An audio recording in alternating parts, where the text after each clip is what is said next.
두 번째 봅시다. 두 번째는 이제 2번이죠. 2번은 데이터 가져오기입니다. 그래서 잠깐 앞에 보시면 제가 설명을 해드릴게요. 자, 데이터 가져오기 해서 데이터 원본 프레임을 이렇게 갖고 온 다음에 여기 있어요. pd.readcsv 우리 해봤죠. 그래서 판다스를 호출한 다음에 판다스에서 readcsv 해서 데이터를 갖고 오는데 여기 보면 write more some csv라고 우리 아까 전에 데이터 다운로드 받은 거 있죠. 얘를 갖고 옵니다. 얘를 갖고 와서요. 어떻게 하냐면 데이터로 저장을 해놔야 되죠. 변수로. 그래서 rm_df 이렇게 이름을 제가 임의로 붙여놓은 겁니다. df라는 말은 뒤에 뭐냐면은 데이터 프레임이라는 말이에요. 우리 R에서도 사용해봤죠. df. 자, 그런데 여기서 조심해야 될 게 있어요. 변수명에서 뭐가 있냐면 우리 그 R에서는 점을 찍었어요. 뭐뭐.df 이렇게 했어요. 기억나시겠죠?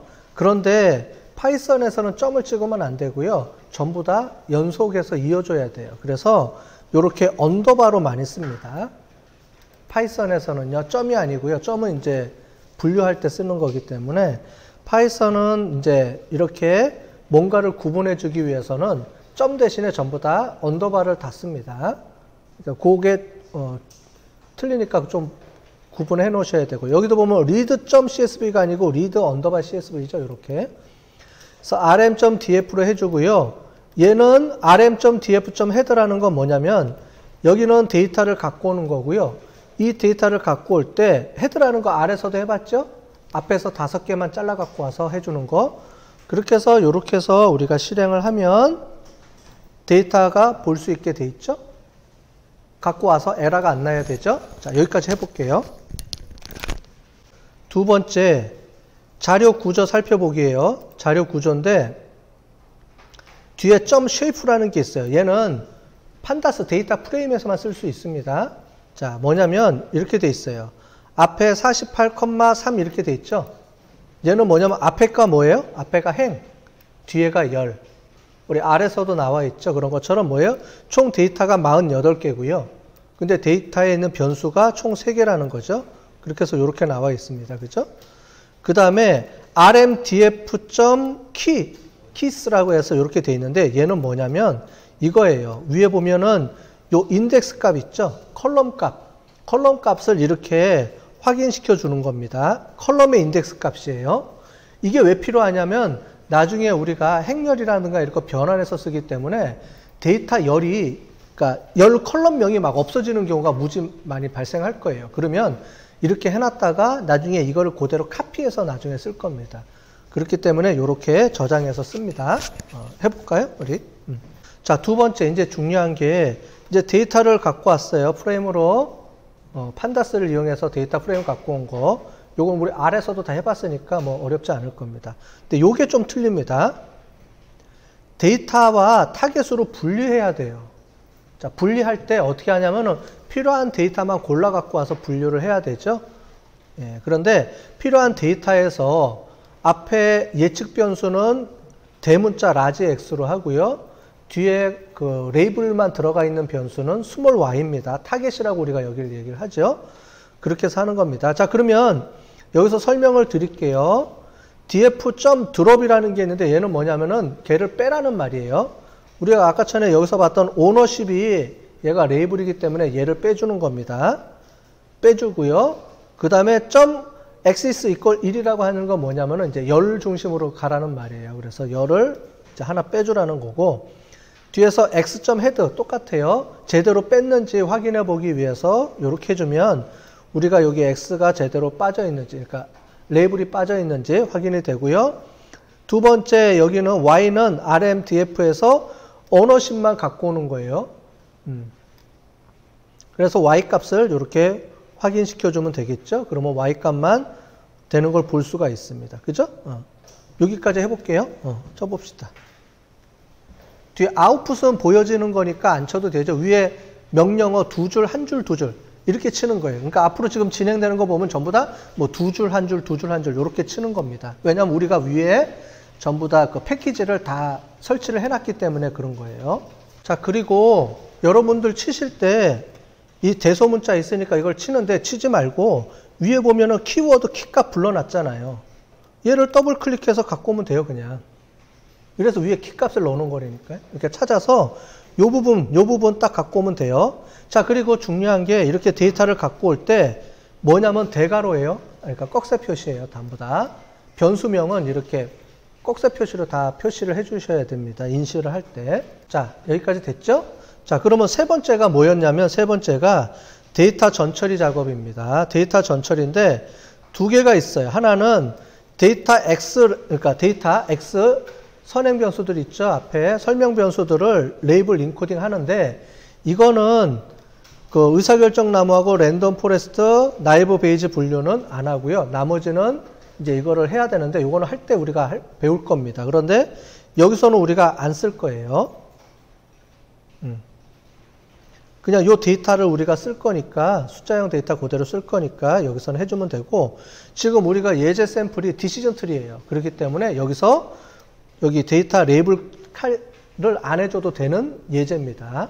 왜냐하면 이거 하게 되면 되게 복잡해서 우리 다음 주 할 때 좀 할 거예요. 오늘은 간단하게 하기 위해서 해주는데 요것만 해주시면 돼요. 여기서는 클래스 레이블인데 얘가 여기 보면 0, 1이 아니고 문자열로 돼 있죠. 자, 오너 10, 넌 오너 10 이렇게 돼 있기 때문에 이 문자를 숫자로 바꿔주는 게 이겁니다. 자, 요게예요. 라벨 엔코더라는 게 위에 보시면 여기 나와 있죠. 여기 라벨 엔코더라는 게 범주형 변수를 수치화하는 그 툴이에요. 자, 그래서 이 패키지니까 얘를 위에서 다 인지시켜 놨기 때문에 우리는 여기 와서 그냥 라벨 엔코더라고 해주면 되는데 얘를 이렇게 클래스 언더바 L2라는 걸로 이렇게 활성화 시켜주는 겁니다. 이해되셨죠? 혹시 여러분들이 저거 배우셨는지 그 객체 지향하는 거 배우셨어요? 그러면 클래스 만들어 놓고 클래스를 객체로 다 만들어 주잖아요. 그러니까 뭐냐면은 걔를 호출해서 객체로 만들어 주는 겁니다. 객체로. 그래야지만 걔에다가 걔를 그러니까 활성화시키는 개념이에요. 활성화를. 그래서 클래스 L2라는 걸로 활성화 시켜준 다음에 얘를 이용해서 어떻게 돼요? Y를 트랜스폼 해주는 거예요. 그래서 요런 명령어가 있어요. 요게 명령어입니다. 그래서 클래스 L이라는 객체를 이용해서 fit 언더바 트랜스폼이라는 거를 명령을 주면 Y 값을 문자열에서 숫자열로 다 바꿔줍니다. 바꿔줄 때 어떻게 바꿔주냐면은 알파벳 순서로 0, 1이 돼요. 자, 그런데 우리는 위에서 보면 언어하고 넌 언어예요. 언어가 O고 넌 언어가 N으로 시작되죠.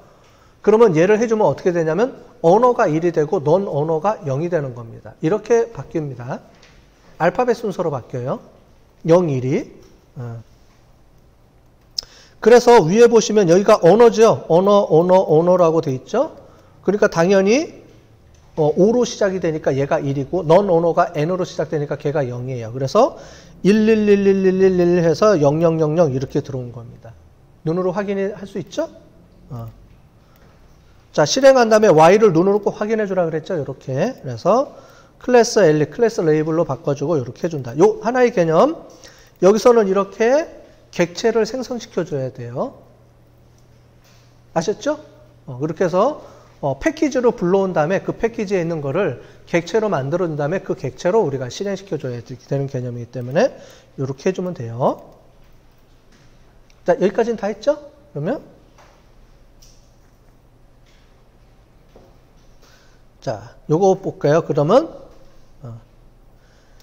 자, 다음에는 훈련 검증용 데이터로 분할하는데 여기 보면은 테스트 사이즈가 있어요. 걔가 테스트용을 몇 %로 줄 건지를 주는 개념이고 렌더 스테이트 요건 해봤죠? 자, 하는데 자, 중요한 거 여기 X 대문자 Y 소문자고요. 그 다음에 X 트레인 X 테스트 Y 트레인 Y 테스트 요런 순서대로 해야 되고요. 중요한 거는 는 해주고요. 여기 있죠, 요거. 여기 이제 그 구분 표시죠. 뭐냐면 우리 키보드에 엔터 위에 있는 백스페이스 옆에 있는 거. 그죠? 그게 이제 그 뭐냐면은 이제 구분 기호입니다. 근데 얘 다음에 여기 뭐라고 써 있어요? 이거 이후에 스페이스가 없어야 돼요. 여기 이렇게 치면 에러 납니다. 가끔 가다가 에러 나는 사람들이 많이 있어요. 요게 바로 스페이스가 없이 그냥 바로 이 상태에서 엔터 쳐가지고 이렇게 스플릿을 해주면 됩니다. 원래는 얘랑 얘랑 한 문장으로 쭉 가도 돼요. 가는데 좀 데이터가 내용이 길어져서 좀 자르느라고 이렇게 한 겁니다. 자, 그러면 트레인 테스트 스플릿 해주고요. 여기서 잠깐 XY가 뭐냐면 위에서 자른 XY예요. 여기서 XY를 잘랐죠? 분리해놨죠? 그래서 XY, X 데이터를 가지고 X 트레인, X 테스트로 만들고요. Y 데이터를 우리가 아까 전에 구분한 걸 가지고 Y 트레인, Y 테스트로 만들어 주고요. 여기까지가 기본이고 여기는 테스트 사이즈는 0.7 대 0.3 해서 0.3%를 해주면 7 대 3으로 알아서 자동으로 해주면 되고 랜덤 스테이트 1, 시드 넘버를 1로 주니까 저랑 여러분들이랑 똑같은 결과를 볼 수가 있고 스트레이트파이드 Y는 Y의 비율대로 테스트 데이터도 잘라줘라 이 얘기니까 거기에 맞춰서 해주는 겁니다. 자, 여기까지 해봅시다. 결과를 보려면 어떻게 해야 돼요? X 트레인 하고 딱 치면 X 트레인만